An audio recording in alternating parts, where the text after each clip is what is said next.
దేవునికి భయపడేవారు మనుషులకు భయపడరు. ఆ మనుషులు ఎంతటి వారైనా సరే. షద్రకు, మెషకు, అబేద్నెగో అనేవారు వారు నమ్మిన దేవునికి భయపడిన వారు. కాబట్టి మనుషుడైన నెబుకద్నెజర్ అనే రాజుకి భయపడలేదు. మనుషులు తయారు చేసిన ప్రతిమకు వారు మొక్కలేదు.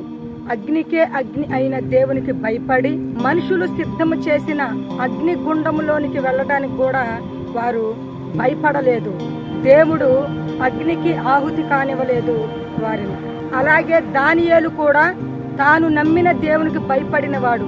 కాబట్టి మనుషుడైన దర్యావేషు రాజుకు భయపడలేదు.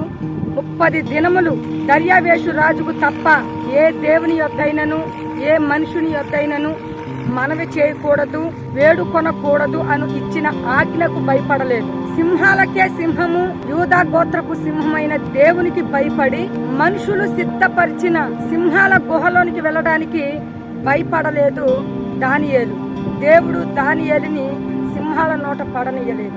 దేవునికి భయపడి దేవునికి హృదయానుసారుడైన దావీదు 40 దినములు దేవుని ప్రజలైన ఇశ్రాయేలీయులను భయపెడుతున్న మనుషుడైన గొలియాతుకు దావీదు భయపడలేదు. ఇశ్రాయేలీయులు పక్షముగా అజానబావుడైన గొలియాతు మీదకు యుద్ధానికి వెళ్ళడానికి, హతమార్చడానికి భయపడలేదు దావీదు. దేవుడు దావీదు ద్వారా ఇశ్రాయేలీయులకు రక్షణ కలిగించాడు.